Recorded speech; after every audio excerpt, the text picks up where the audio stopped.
Вот, я купила настоящую славянку, она стоит очень дешево. Я в первую секунду подумала, что это синтетика. Чего поставщику красить волосы и продавать их в 2 раза дешевле?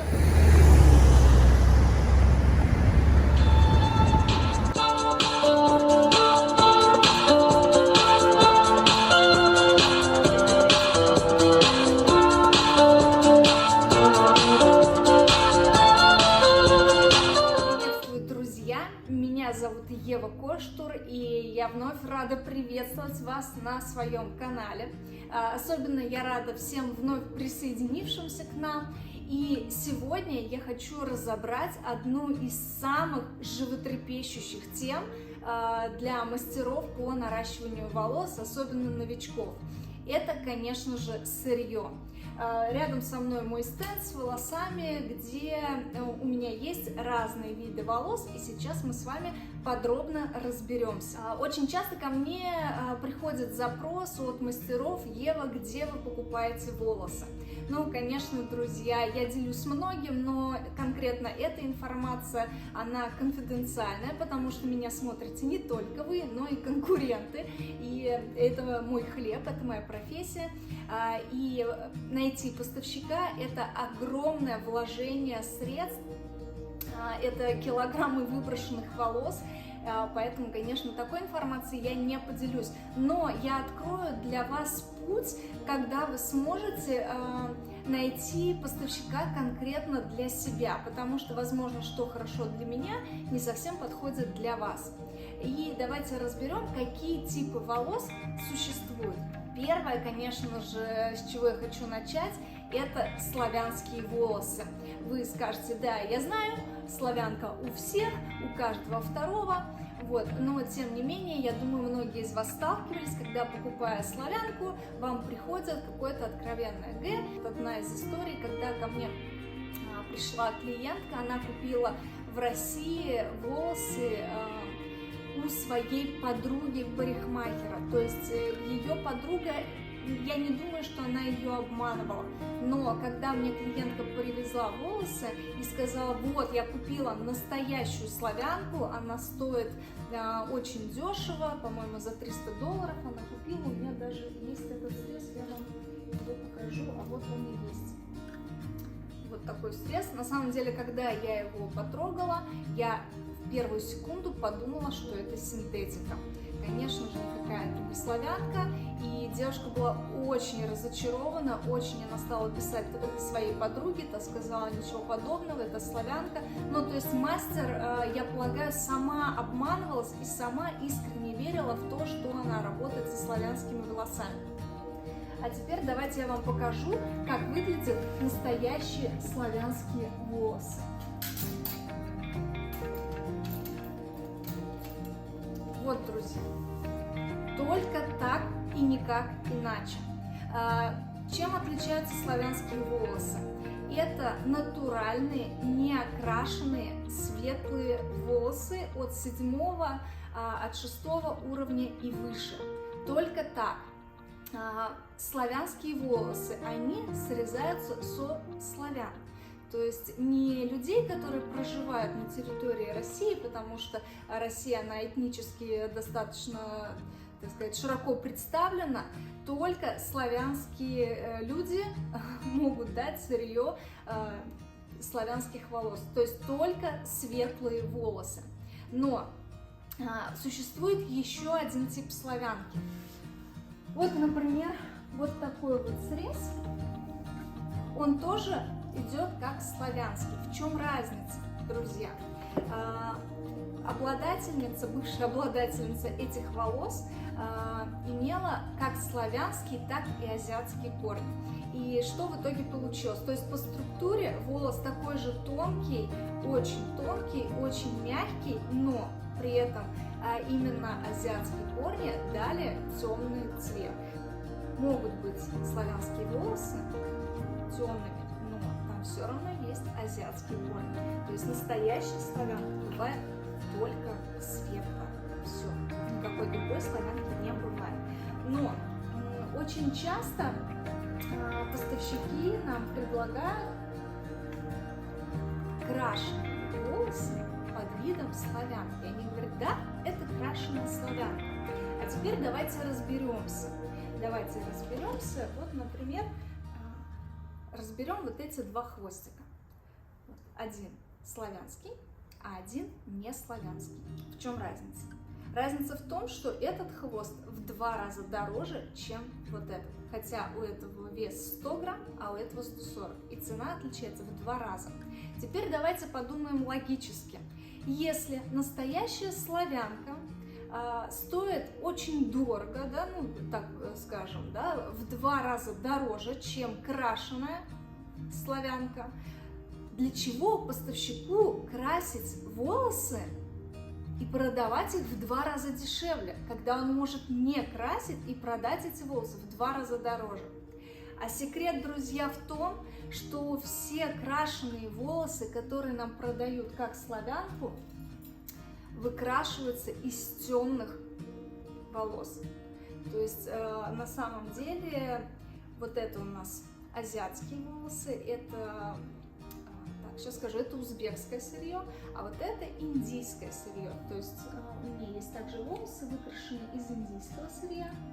Давайте я покажу-ка. Сейчас, секунду. Вот у меня есть из индийского сырья выкрашенные волосы. То есть вот исходный цвет у этих волос был вот такой. Ну, либо поскольку эти волосы очень светлые, вероятнее всего, он был выкрашен из седых волос, из седого сырья. Я даже вам сейчас покажу, как это выглядит.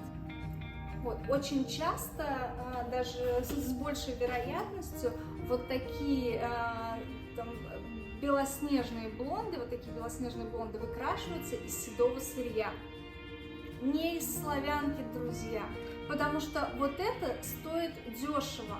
И покрасив эти волосы, вложив, условно говоря, труд человека, плюс какие-то расходники и прочее, мы можем сделать их дороже, продавая их крашенными. Вот на этом люди зарабатывают, на этом зарабатывают фабрики. Но чудес не бывает. Для чего людям покупать, да, поставщикам покупать славянку задорого, выкрашивать ее и продавать вам дешево? Да нет, конечно. Поэтому вот эти вещи вы должны понимать. Сейчас я вам скажу, где вы можете купить настоящую славянку дешево. Друзья, дешево вы славянку можете купить, если вы работаете в парикмахерской и к вам пришла мамочка постричь своего ребенка и не понимает на настоящую ценность этих волос. Вот там вы можете урвать, знаете, хвостик и срезать его, возможно, заплатив дешево, либо вообще ничего не заплатив мамочке этого ребенка. Вы можете срезать со своей сестры, с мамой, со своего ребенка, с соседского. Да, там вы найдете. Вы можете таким образом получить классный хвостик дешево. Но это не будет массово, это реально удача. Где вы можете взять бесплатную славянку, друзья? Только если вы ночью подкрадетесь к кому-то и отрежете. Все, тоже больше нигде. Запомните, дешевая славянка не бывает, к сожалению.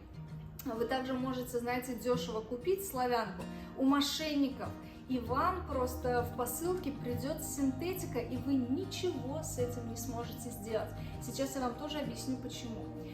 По закону натуральные волосы идут как биоматериал. И вот биоматериал нельзя отправлять почтой. Поэтому, кто уже покупал волосы, вы знаете, что очень часто в накладной написано синтетические волосы.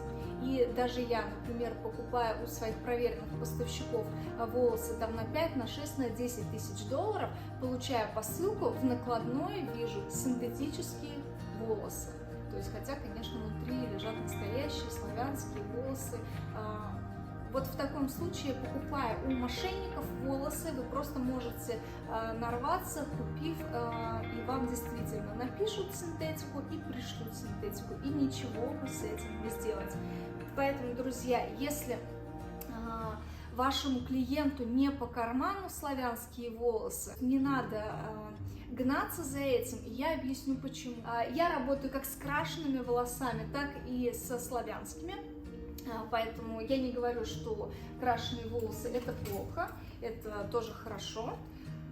Единственное, я никогда не покупаю волосы, даже если, вот, например, происхождение индийское, я никогда не покупаю крашеные волосы напрямую из Индии, потому что именно оттуда, да, вот из страны происхождения волос, приходят реально отвратительные просто волосы. Оттуда можно купить хорошее сырье, но что касается крашеных волос, нет.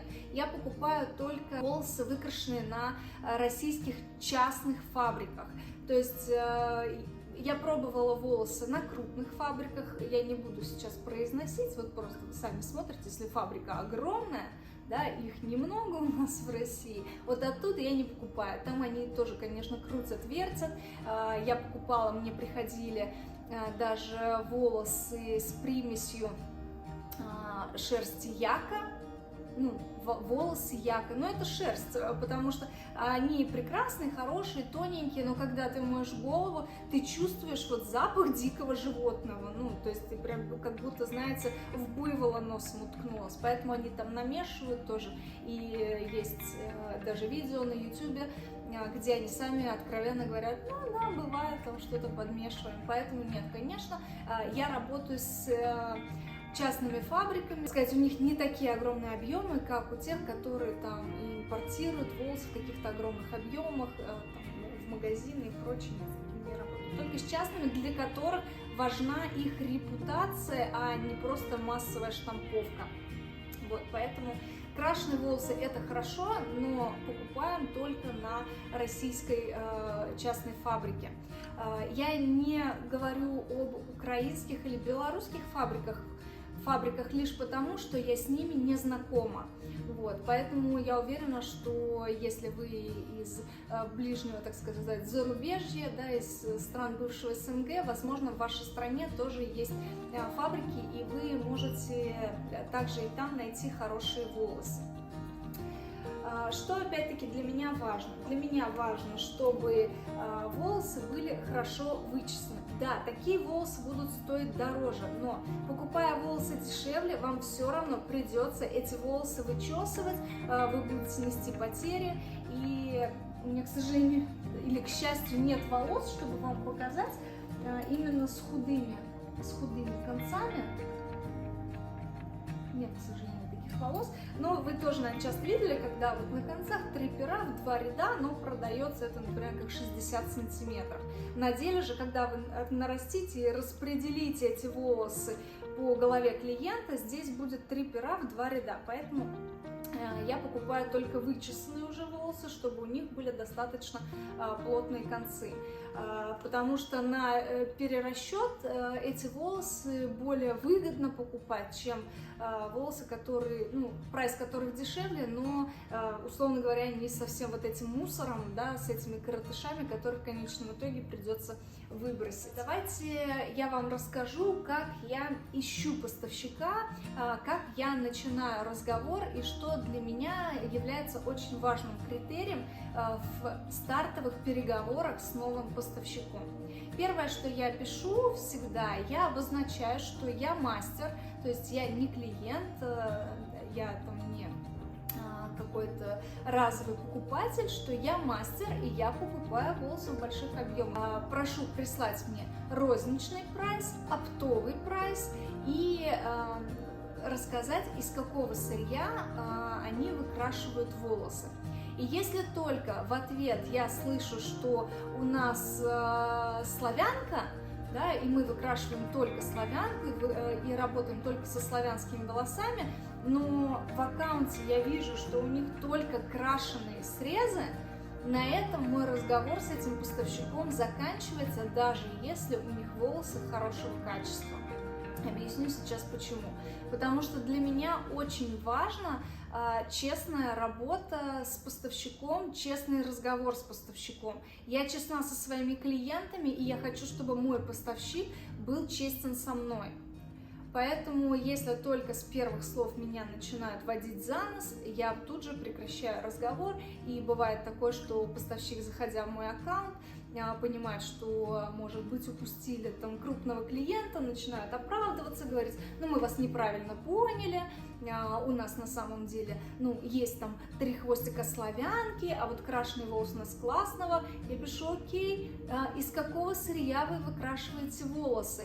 И это, знаете, это какой-то просто вот вселенский обман, какое-то глобальное заблуждение, когда и поставщики, и мастера просто боятся произнести слово и сказать, что наши волосы из Вьетнама. Вьетнам тоже неплохой бывает и очень неплохого качества. Даже те самые волосы, которые мне принесла клиентка, они на деле оказались действительно хорошего качества, с той лишь разницей, что вьетнамский волос, это вьетнамские волосы, у них достаточно толстый волос, и он не совсем подходит под структуру настоящих тонких славянских волос. То есть девушек-славянок, они им не очень подходят, они чуть толще, чем волосы славянского происхождения. Но они тоже неплохие, но у них очень хорошая цена. Поэтому, если мне поставщик говорит, что у нас есть вьетнамские волосы, я уже понимаю, о чем идет речь, потому что просто по фотографии или видео даже я не всегда могу определить, точнее, я не могу определить, особенно если фотографии или видео сделаны как-то очень удачно, знаете, хорошо, вот так все завуалировано, все это выглажено, вычесано.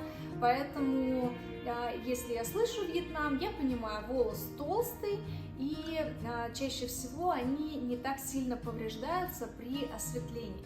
Если речь идет о волосах, ну так их назовем, славянского типа, которые действительно похожи по структуре на славянские волосы, тогда мы можем говорить об сырье из Индии, очень тонкое сырье, и детское сырье из Китая. Вот из Китая разные волосы приходят, бывают приходят прям очень тоненькие, бывают, конечно, поплотнее. Но зависит от поставщика, потому что у поставщика есть свой поставщик, да, сырья, и они работают напрямую, и если, например, у одних поставщиков, например, с которыми я работаю, у них Китай прям реально тонюсенький, вот, например, вот у них из китайского сырья, все эти волосы перемыты и высушены естественным путем. Видите, они какие прямые, очень тяжелые, хорошие, при этом волос достаточно тонкий, ну не такой тонкий, конечно, как славянский, но тем не менее. И также, например, индийское сырье, тоже у них очень тонкие волоски, прям замечательные, и если вам нужен вариант подешевле, да, не славянский, то, конечно, индийское сырье замечательно. Но большой минус индийского сырья в том, что вот это максимально прямые волосы, которые могут быть из Индии, то есть они абсолютно прямыми не бывают. Чаще всего даже они могут быть кудрявы и волнистые. Все остальное у нас из Китая, из Вьетнама приходят прямые волосы, вот эти волосы у нас Узбекистан, то есть у них могут быть как и более прямые, так и кудрявые. Ну вот, например, этот срез тоже он помыт и высушен естественным путем. Да, кстати, вот это сырье я купила у достаточно известного поставщика, и пришло вот такое, ну, на самом деле ужасного качества волосы.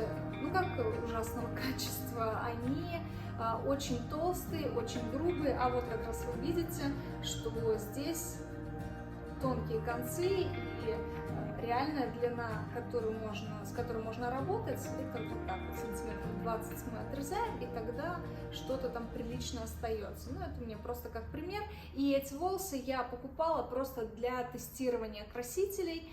Вот, их я, конечно же, не продаю, не наращиваю, и они у меня просто, так сказать, для коллекции. Если у вас остались вопросы, они наверняка остались, потому что тема действительно животрепещущая и очень больная для многих мастеров, и для меня в свое время же был настоящий квест, когда я была в поиске поставщика и накалывалась, обманывалась, и присылали мне тоже всякую гадость. И я знаю, что, например, у меня была ситуация, когда я покупала прямые волосы на пробу, и я совершила огромную ошибку, я продала эти волосы, нарастила клиентки, и я их перед этим не помыла. И после того, кстати, вот у меня, сейчас я вам покажу, вот этот хвостик, я купила 2 хвоста, один из них был продан, а второй я так и не стала продавать, вот, потому что после мытья оказалось, что на них не просто волна, да, они вот такие пушистые. Но при этом они, конечно, хорошо очень носились, и клиентка, которая носит первый хвост, она носит его уже 2-й год, все нормально, но для меня это было, знаете, такое разочарование, потому что поставщик меня обманул, то есть для меня обман со стороны поставщика это просто вот прям красный флаг, красная тряпка, я не работаю с такими поставщиками, даже если волосы у них хорошего качества. Если бы она мне их продавала вот в таком виде, возможно, мы бы продолжали работать, потому что волосы неплохие. Но из-за обмана я не работаю. Знаете, есть еще такой момент, да, как происходит продажа волос. Ты договариваешься где-то в социальных сетях, то есть у тебя нет документов этого человека, у тебя нет ничего, у тебя есть просто аккаунт и вера в высшие силы, что тебя не обманут. Дальше ты переводишь деньги и, перекрестившись, ждешь, когда тебе что-то пришлют. Пришло не то, ну, тут уже зависит от честности поставщика, а на такое, к сожалению, в наше время рассчитывать сложно, что тебе потом ты сможешь вернуть, да, обратно, и тебе вернут деньги, скорее всего. Даже если такое произойдет, тебя хорошенько удержат, поэтому тут, конечно, очень важно иметь достаточно открытые, честные деловые отношения с партнером и доверять друг другу, чтобы бизнес и его, и ваш процветал. Ну что ж, друзья, я уж прям нахмурилась, потому что тема для меня тоже достаточно болезненная, серьезная. И именно от качества волос зависит то, как нас будут позиционировать клиенты, да, как они будут о нас рассказывать.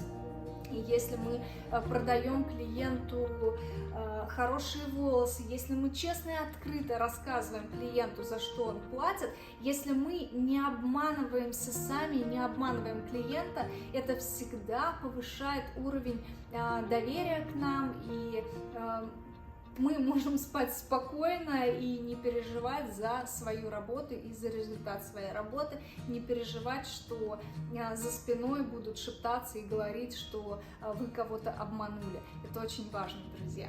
Целую, пока, подписывайтесь на канал, ставьте лайки, мне это очень нравится и стимулирует меня к выпуску новых видео. Кстати, это видео я тоже сняла по просьбе одной из подписчиц, потому что одна из тем, которая многих интересует, и меня тоже, для меня она была важна, и поэтому, если вам тоже что-то интересно, рассказывайте. Самые интересные темы я обязательно раскрою и найду время, сниму, обязательно все расскажу. Да, кстати, мой инстаграм, вот здесь мой инстаграм.